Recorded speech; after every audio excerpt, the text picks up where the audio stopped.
नाथ महाराज की। मैं रीवा जाता हूँ तो दर्शन करने जरूर जाता हूँ।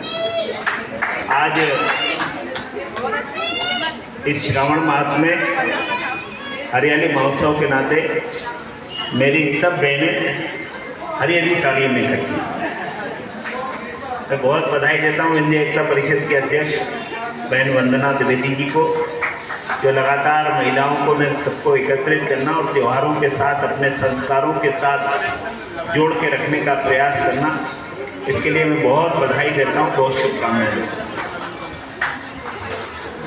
मंच पर उपस्थित आदरणीय पांडे जी, आदरणीय तिवारी जी, बहन बबली सिंह जी, आदरणीय उपाध्याय जी, फिर से पांडे जी, उपस्थित सब बहनों भाइयों, ये त्यौहार हम सबको जोड़ने का काम है, हमारी संस्कृति का एक अमिट हिस्सा है और इसके नाते से हम सब लोग त्योहारों में मिलते भी हैं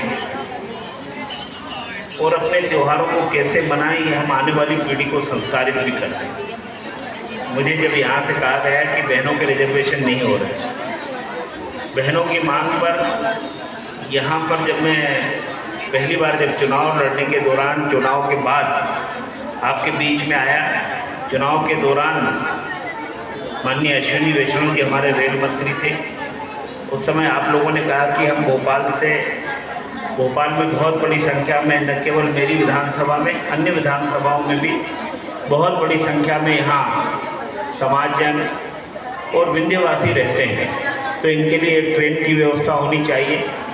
अश्विनी वैष्णव जी ने उसी कार्यक्रम के मंच से कहा कि आप सबनानी को विधायक बना दो, फ्लैग आपका कार्यक्रम भी इनके हाथों से होगा, और उस वादे को उन्होंने पूरा किया। एक बार फोन लगा करके 6 महीने ही हुए होंगे, 6 महीने ही बीते थे, उनका फ़ोन आया रात को कि सबनानी जी आपकी ट्रेन की मांग पूरी कर दी। और मैंने वंदना जी को बताया, अपने साथियों को सूचना दी, ऑफिशियल पत्र आया, वो ट्रेन भी शुरू हुई। तो ट्रेन में यहाँ के लोगों ने कहा कि कोई भी ट्रेन हम डायरेक्ट शुरू नहीं करते, उसमें अवधि रहती है। तो हमने अभी साप्ताहिक न करके सप्ताह में 2 दिन इस ट्रेन के चलाने का कार्यक्रम तय किया है। जैसे जैसे हमको पैसेंजर मिलेंगे, मैंने कहा पहले दिन से ही ये ट्रेन फुल जाने वाली है। आपने शुक्रवार रविवार तय किया है, आपको यहाँ से फुल जाने वाली है, आप तो इसको पूरे दिन कर दीजिए। पूरे 30 दिन 365 दिन चलने वाली ट्रेन होनी चाहिए, क्योंकि एक रेवांचल है, लेकिन उससे बेहतर समय अगर किसी का है तो हमारे रेवांचल 2 का है। इसका नामकरण भी होना है, अभी तक नामकरण भी नहीं हुआ। मैंने उस दिन के बाद से लगातार उनको धन्यवाद दिया, पत्र के माध्यम से दिया, दिल्ली जाकर के अश्विनी जी का धन्यवाद करके आया। मैंने कहा एक ट्रेन का स्टॉपेज, किसी ट्रेन का स्टॉपेज कराने के लिए बरसों बरस जनप्रतिनिधि संघर्ष करते, तब जाकर के एक स्टॉपेज मिलता है। स्टॉपेज मिलता है, ट्रेन मिलना कोई सामान्य घटना नहीं होती, कोई छोटी मोटी घटना नहीं होती। बहुत बड़ा काम वंदना जी ये हो गया कि ट्रेन हमको मिली। अब उसके जो सप्ताह के 2 दिन के फेरे हैं, इसको सप्ताह के 7 दिन करना है, केवल इतना भर बाकी है। उसके लिए भी पत्राचार हुआ है, बातचीत हुई है, और उन्होंने मुझे आश्वस्त किया। मैंने पूरा एक 6 महीने का पूरा उसका रिकॉर्ड निकलवाया उस ट्रेन का कि उसकी ऑक्यूपेंसी कितनी रहती है। तो उनका 104%, 100% नहीं, 104% इसकी ऑक्यूपेंसी रहती है, यानी वो ट्रेन कभी भी खाली नहीं जाती, हमेशा वो फुल जाती है। सप्ताह में 2 दिन रहती है। टाइमिंग उसके रेवांचल से ज़्यादा अच्छे, तो इसलिए उसमें ज़्यादा लोग जाना प्रिपेयर करते हैं। लेकिन ये 7 दिन हो जाए, मैं आज फिर आपको आश्वस्त करने जा रहा हूँ। आप भाई पे भरोसा रखो, क्योंकि मैं ज़्यादा बात करने का आदी नहीं हूँ, जो कर सकता हूँ उसी के लिए प्रयास करता हूँ। इसलिए मैंने कहा कि ट्रेन आ गई है, अब 7 दिन ट्रेन चलने लगे, ये प्रयास भी बहुत जल्दी, इसको भी हम मूर्त रूप होते हुए देखेंगे और ये हो जाएगा। इस स्थान का आपने जिक्र किया, आपने कहा एम्बुलेंस को लेकर के समस्या है। मैं अभी पूछ रहा था, अभी तक कितने लोगों को ये सेवा मिल पाई? जब से ये एम्बुलेंस आई तो उन्होंने कहा 25 लोगों के काम आई है। एक भी व्यक्ति के काम अगर वो एम्बुलेंस आ जाए तो इस एम्बुलेंस की सार्थकता है, लेकिन 25 लोगों के काम आई है। हम तो ईश्वर से यही कामना करेंगे कि किसी को एम्बुलेंस की ज़रूरत ही ना पड़े, लेकिन अगर पड़ी है तो उसकी कितनी मदद हो सकती है मुझे मालूम नहीं। हमीदिया अस्पताल के बाहर एम्बुलेंस खड़ी रहती, कितना किराया मांगते, वो कहते हैं हम जाएंगे और आएंगे, उसका डबल चार्ज और बाकी सर्विस जोड़ करके जो मुझे लगता है भोपाल से रीवा के किलोमीटर हम जोड़ेंगे तो यहाँ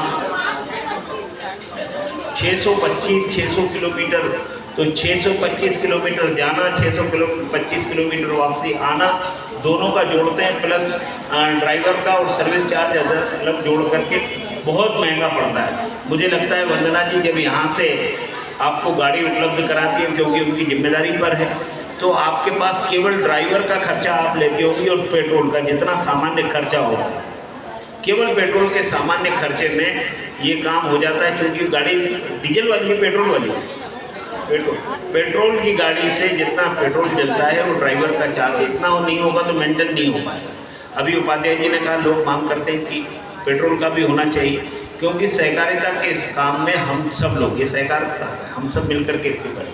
तो मुझे लगता है विंध्य एकता परिषद को कुछ न कुछ एक फंड भी बनाना चाहिए, मैं भी उसमें सहयोग करूँगा। एक कार्पस फंड बनाना चाहिए ताकि इस तरह की जो सोशल सर्विस है इसको हम चला सकें, जो वास्तव में बहुत नीडी है, बहुत गरीब है और उसकी भी मदद करना है तो मदद कर सकते हैं। लेकिन जो बियर कर सकते हैं, कम से कम हमीदिया अस्पताल के पास की एम्बुलेंस लेके जाओगे उससे तो आधी राशि खर्च होगी, तो इतना। लेकिन हमको लगता है कि समाज में वास्तव में कोई ऐसा बहुत नीडी जो कर नहीं सकता तो उसके लिए करना चाहिए। हम भी उसमें, ये तो परोपकार के काम है, इसमें हम भी आगे बढ़े। लेकिन कहीं ना कहीं एक विंध्य एकता परिषद अपनी एक संस्था है, इसके नाते से कुछ ऐसा फंड आप एकत्रित रखिए उन लोगों को जो वास्तव में हमारे सहयोग की अपेक्षा रखते हैं, वो गरीब हैं, उनके परिजनों के लिए अंतिम संस्कार के लिए मेरे पास बहुत कई बार आती है सूचनाएँ कि हम डेड बॉडी को यहाँ शमशान घाट तक तो ले आएँ, लेकिन हमारे पास लकड़ी खरीदने के भी पैसे नहीं। तो अब ये तो नहीं हो सकता कि अपन उनके ऐसे लोगों की भी मदद न करें, तो उनकी जितनी हो सकती है ये बताने का विषय नहीं है। तो अब आदमी के अंतिम संस्कार के लिए लकड़ी भी उपलब्ध नहीं, ऐसे भी परिवार हैं, लेकिन उसकी मदद करने के लिए भी कुछ संस्थाएं हैं जो काम करती हैं, उनको फोन करती है कि इनकी लकड़ी की व्यवस्था करनी है तो वो कर देते हैं। तो ऐसे ही जब हमारा विंध्य एकता परिषद का कुछ कार्पस बन जाएगा तो उससे अपन ऐसे जिस नीडी, उपाध्याय जी ने कहा ऐसे नीडी लोग जो होते हैं बहुत गरीब है, उनकी मदद संस्था के तरफ से भी हो, हम लोग भी मिलकर के करें ताकि लोगों को कम से कम आखिरी विदाई उनकी ठीक से हो सके। ये प्रयास हमको करना चाहिए, वो करेंगे। तो और दूसरा एक विषय ऑफिस के लिए कहा, मैंने कहा था आपकी संस्था पंजीकृत है, आप एक बार उसको विधिवत मांगिए अपनी एक्टिविटीज़ बता करके भोपाल में, और जो भी हम मुख्यमंत्री जी से बात करेंगे कि हम इतनी सारी गतिविधियाँ होती हैं, इस गतिविधियों के संचालन के लिए हमको एक शासकीय भवन चाहिए, होते भी हैं भी लोगों के पास, तो मैं उसमें आपकी सहायता, उसमें सहयोग करने के लिए तैयार, ताकि आपके यूटिलिटी ऐसी हो जाए कि हमको न केवल एम्बुलेंस बाकी भी गतिविधियाँ चलाने के लिए वो स्थान बने। ये हम सब, मैं आपके साथ मिलकर के प्रयास करूँगा। मैं पुनः आप सभी के मंगलमयी जीवन की कामना करता हूँ। श्रावण मास में बहुत सारे लोग पूरे महीने भर उपवास रख करके सेवा करते हैं, बाबा भोले को मनाते हैं, रिझाते हैं। हम सब भी भोलेनाथ जी महाराज से प्रार्थना करें, उनकी कृपा हम सब पर रहे, महाकाल महाराज की कृपा रहे। हम सब अपने क्षेत्र को, अपने प्रदेश को उन्नति के उस सोपान पर देखें, उस स्थान पर देखें जिसकी अभिलाषा हम सब की है। हम सब बढ़ते हुए मध्य प्रदेश को देखें, हम सब बढ़ते हुए विंध्य क्षेत्र को देखें, और आगे बढ़ते हुए मध्य प्रदेश में हम सब की भी कुछ न कुछ भूमिका हो।